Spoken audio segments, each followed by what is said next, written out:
हम भी क्रूस पे लटकेंगे गुड फ्राइडे के दिन, ठीक है। फिर उसके बाद शनिवार बीत जाएगा, फिर रविवार आएगा। रविवार कौन सी तारीख? 9 तारीख। ईस्टर आएगा, हर साल आता है ईस्टर संडे, है ना। पुनरुत्थान रविवार, फिर हम पुनरुत्थान मनाएंगे त्यौहार के रूप में। सफ़ेद कपड़े पहनेंगे, चर्च में सफ़ेद फूल लेकर आएंगे, खाना पीना होगा। कई लोग अंडे उबाल के खाएंगे, कई लोग सुबह सुबह कब्रिस्तान जाएंगे, जैसे मरियम मगदलीनी गई थी। अब वो लोग क्यों गए थे और आप क्यों जा रहे हैं?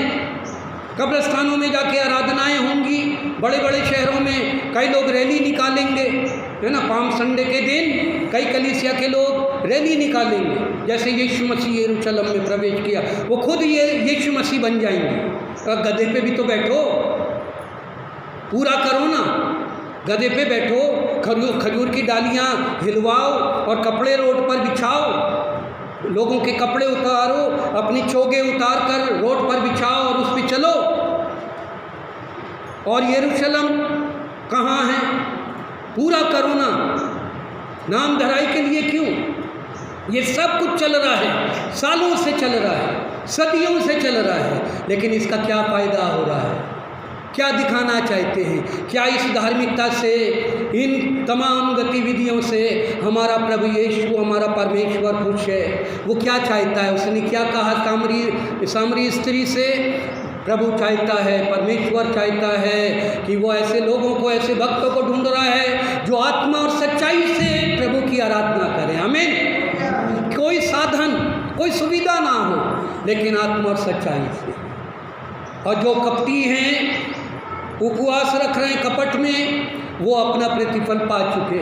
उपवास का कैसा प्रतिफल हमें चाहिए? हमारे उपवास का, हमारे त्याग का, हमारे समर्पण का, हमारी आत्मिक आराधना का और सेवकाई का एक अच्छा प्रतिफल प्रभु हमें देना चाहता है। हम कौन सा प्रतिफल पाने आए हैं?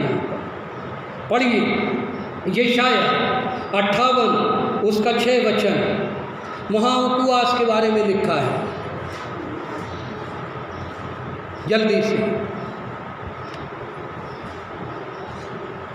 जिस उपवास से मैं प्रसन्न होता हूँ, वह क्या यह नहीं है अन्याय के बनाए हुए दासों और अंधेर रहने वालों को छुड़ा लेना और सब जुओं से जुओं को टुकड़े टुकड़े कर देना। ठीक, 6 वचन है ना। जिस उपवास से मैं प्रसन्न होता हूँ, वह क्या यह नहीं कि अन्याय से बनाए हुए दासों और अंधेर करने वालों को का जुआ तोड़कर उनको छुड़ा लेना और सब जुओं को टुकड़े टुकड़े कर देना। जिस उपवास से हमारा प्रभु परमेश्वर प्रसन्न होता है, वो क्या है? अन्याय के जुए को, शैतान की हर एक चालों पर हमें विजयी होना है, शैतान की योजना को पराजित करना है, अन्याय सहने वाले लोगों को आज़ाद करना है, दुखी लोगों के आंसू पोंछने हैं, उनके लिए मध्यस्थता करनी है। पढ़िए, पहले वचन से पढ़ना शुरू करें। 58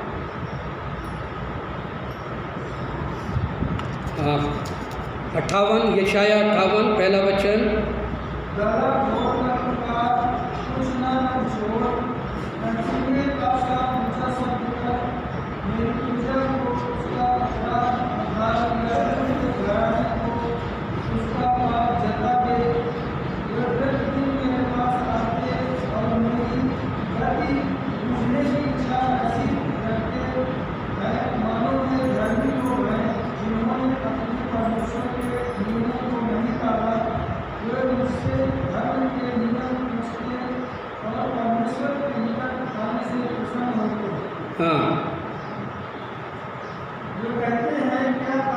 वे कहते हैं क्या कारण है कि हमने तो उपवास रखा परंतु तूने इसकी सुधि नहीं ली, हमने दुख उठाया परंतु तूने कुछ ध्यान नहीं दिया। सुनो, उपवास के दिन तुम अपनी ही इच्छा पूरी करते हो और अपने सेवकों से कठिन कामों को करवाते हो। सुनो, तुम्हारे उपवास का फल यह होता है कि तुम आपस में लड़ते और झगड़ते और दुष्टता से घूंसे मारते हो। जैसा उपवास तुम आजकल रखते हो, उससे तुम्हारी प्रार्थना ऊपर नहीं सुनाई देगी। जिस उपवास से मैं प्रसन्न होता हूँ, अर्थात जिसमें मनुष्य स्वयं को दीन करे, क्या तुम इस प्रकार करते हो? क्या सिर को झाऊ की नाई झुकाना, अपने नीचे टाट बिछाना और राख फैलाने ही को तुम उपवास और यहोवा को प्रसन्न करने का दिन कहते हो?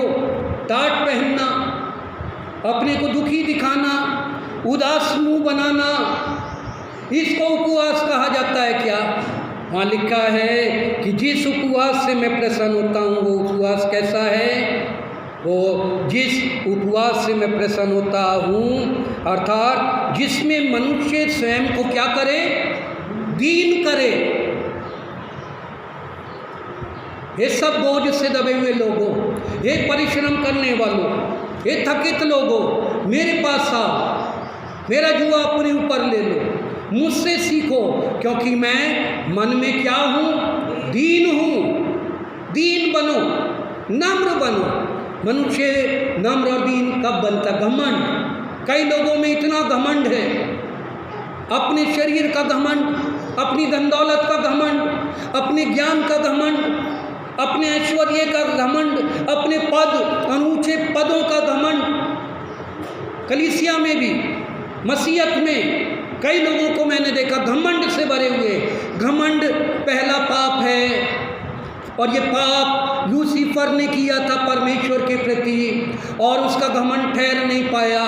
उसके घमंड का कारण क्या हुआ?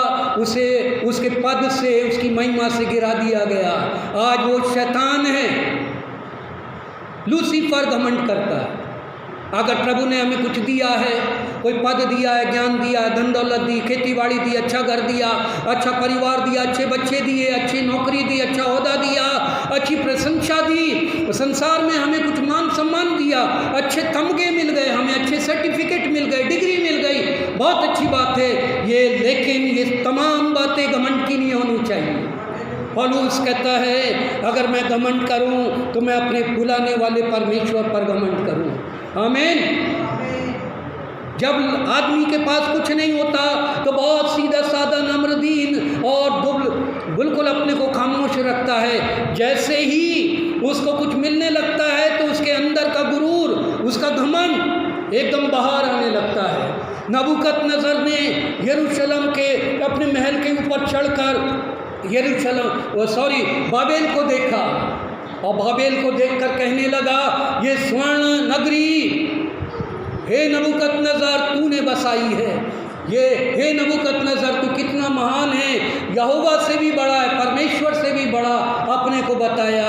परमेश्वर ने उसे ऐसा दंड दिया, 7 वर्ष तक नीचे ज़मीन की ओर देखकर चलता रहा, जानवर के समान, बैल के समान, सुअर के समान, गधे के समान, घास खाता रहा, नाखून बढ़ गए, बाल बढ़ गए, सिर ऊपर नहीं उठा पाया। 7 वर्ष तक पशु बना रहा, जब तक उसका घमंड नहीं टूट गया।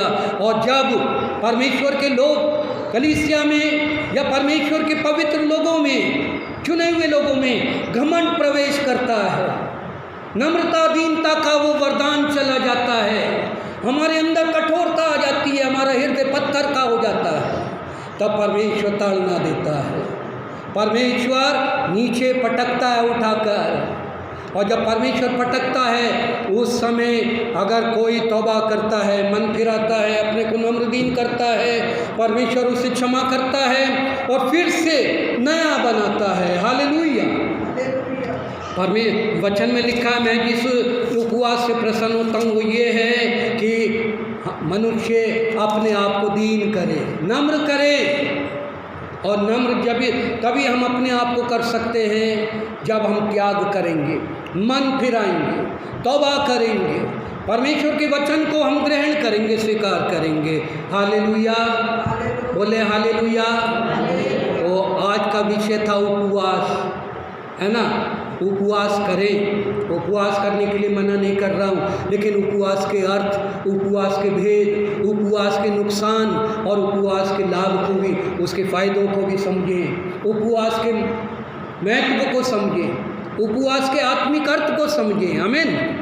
भले ही सप्ताह में एक दिन रखें, 1 घंटे का, 2 घंटे का, 3 घंटे का, 4 घंटे का, चाहे पूरे दिन का रखें, ये आप पर निर्भर करता है।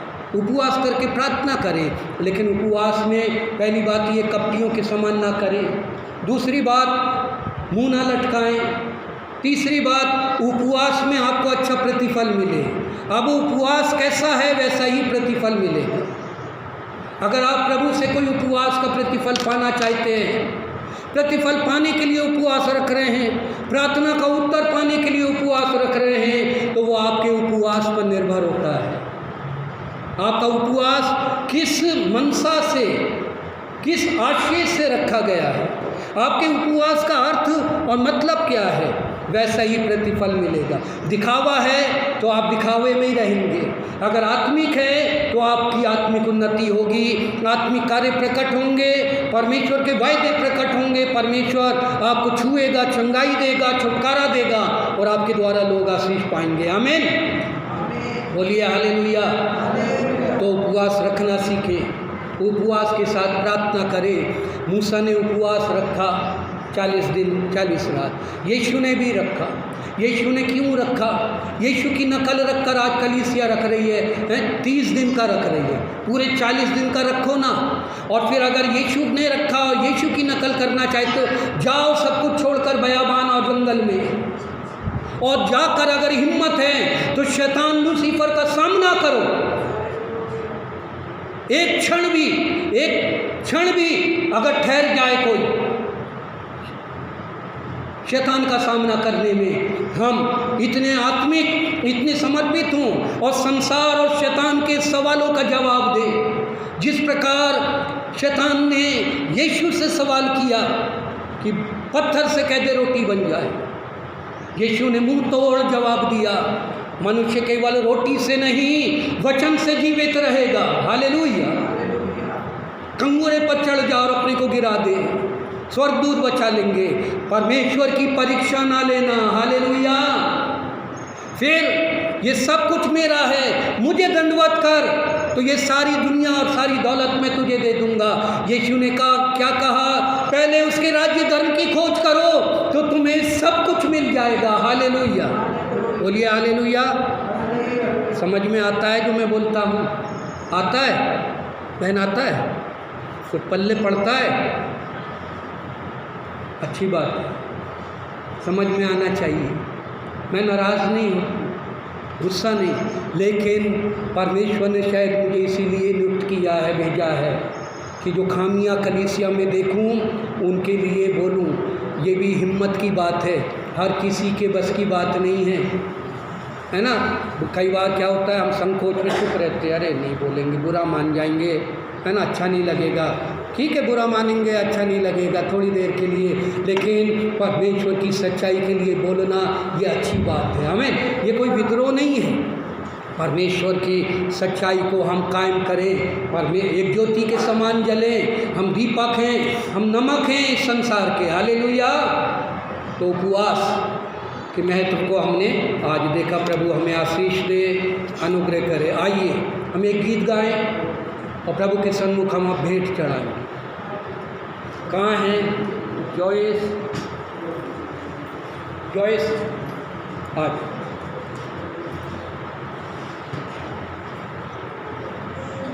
मन मंदिर में बसने वाला, मन मंदिर में बसने वाला, यीशु तू है निराला, यीशु तू है निराला, जिसके मन में तो जन्म ले अविनाशी आनंद से भर दे, जिसके मन में तो जन्म ले अविनाशी आनंद से